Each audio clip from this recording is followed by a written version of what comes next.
Hi යාළුවනේ. ඉතින් කොහොමද ඔයාලට? අපි තුන්වෙනි vlog එකෙන් ඔයාලට අරගෙන ආවේ long weekend එකේ අපි ගියපු දුර ගමනක් ගැන කියන්න. අපේ අම්මලා මේ දවස්වල ඉන්නේ පොළොන්නරුවේ. අපි අම්මලාව බලන්න පොළොන්නරුව ගිය ගමන ගැන තමයි අපි මේ වීඩියෝ එකෙන් ඔයාලට අරගෙන ආවේ. ඉතින් ඇත්තටම අපි ගියපු සමහර තැන්වල අපි කරපු සමහර දේවල් වල වීඩියෝස් අපිට අරගන්න බැරි වුණා. ඒ වුණාට ඉතින් කොහොම හරි ඔයාලට ගත්ත ක්ලිප්ස් වලින් ලස්සන වීඩියෝ එකක් අරගෙන ආවා. හායි පොළොන්නරුවේ. කොහොම හරි අපි 6:00 වගේ වෙද්දි ගෙදරට ආවා. ඉතින් මම දැන් පෙන්නන්නම් ඔයාලට මෙහෙ ලස්සන. ඇත්තටම කිව්වොත් කොළ පාට ලෝකයක්. ඉතින් ගේ වටේම ලස්සනට කුඹුර තියෙනවා. ඇත්තටම මෙහෙට ආවම මට නම් මාර නිදහස් හැඟීමක් දැනුණා. ලස්සන පරිසරයක්, ගේ ඉස්සරහෙන් පරාක්‍රම සමුද්‍රයේ ඇලක් යනවා. ගේ වටේම කුඹුරු.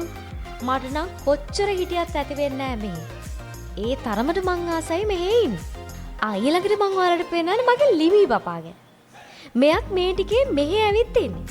මුලින් නම් ටිකක් මෙයාට මේ පරිසරයට හුරු වෙන්න අමාරු වුණා. දැන් නම් ඉතින් මෙයා නට ඉන්නව මෙහෙට වෙලා. ඊට පස්සේ අපි උදේට කාලා ටික වෙලාවක් රෙස් කරලා නාන්න ගියා ලස්සන තැනකට. ඉතින් අපි නාන්න ගියේ ගිනි පෙට්ටි පාලමට. මේක නම් හරි ප්‍රසිද්ධයි පොළොන්නරුවේ අය අතරේ. ඉතින් ඇත්තටම ගොඩක් අය මෙතනට එනවා නාන්න. මේකට ගිනි පෙට්ටි පාලම කියන්නේ ගිනි පෙට්ටියක විදිහට තමයි මේක මැදින් වතුර ගලාගෙන යන්නේ.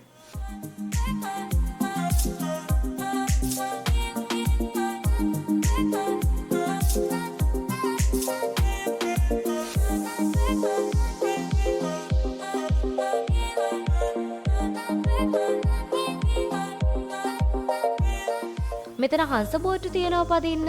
ඒ වගේම children park එකත් එක්ක play area එකකුත් තියෙනවා. ඉතින් අපි දෙන මුලින්ම කරේ හංස බෝට්ටු පැත්ත.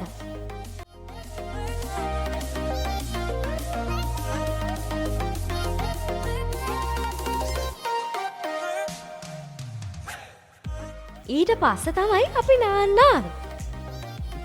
ඉතින් මෙතන ලිස්සන බෝට්ටුවේ ඉඳන් තමයි වතුරට පරින්න දෙන්නේ. මම නම් මුලින් ටිකක් බය වුණා.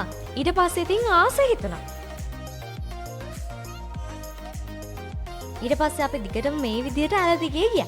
මේ ටිකේ නම් බෙල්ල ගාවට වතුර තිබුණා. වතුර ගලාගෙන යන ස්පීඩ් එකත් ටිකක් වැඩි. ඒ වුණාට අපි කට්ටියම ඉතින් මේක දිගේ ගියා. මට නම් ඇත්තටම පීනන්න බෑ. ඒ හින්දා මං ඇවිදගෙන තමයි ගියේ. පීනන්න පුළුවන් වුණාට මේ කට්ටියත් ඇවිදගෙන තමයි ගියේ. ඊට පස්සේ අපි නානකොට අතරමඟදී අපිට තාත්තා බඩගිනුම් ගෙනත් දුන්නා. ඉතින් බඩගිනුම් කියන්නේ මං කන්න ආසම කෑම. ඊට පස්සේ හවස් වරුවේ අපි සෝමාවතිය වඳින්න ආවා. ඉතින් එහෙ ඉඳන් සෝමාවතියට කිලෝමීටර 20ක් වගේ තමයි තිබ්බේ. අපි 4ට වගේ තමයි ගෙදරින් පිටත් උනේ. ඊට පස්සේ මල් පූජා කරන්න අපි සෝමාවතිය චෛත්‍ය ළඟට ආවට පස්සේ හරිම ලස්සන ක්ලිප් එකක් අරගන්න පුළුවන් වුණා. ඉතින් මේ දෙන්න මොනවද මේ කරන්න කියලා කියන්න පුළුවන් නම් අනිවාර්යයෙන්ම කමෙන්ට් එකක් දාගෙන යන්න. ඔය විදිහට තමයි අපේ පළවෙනි දවස ගෙවුනේ. ඊළඟ දවසේ අපි ප්ලෑන් කරලා තිබ්බේ පාසිකුඩා බීච් යන්න.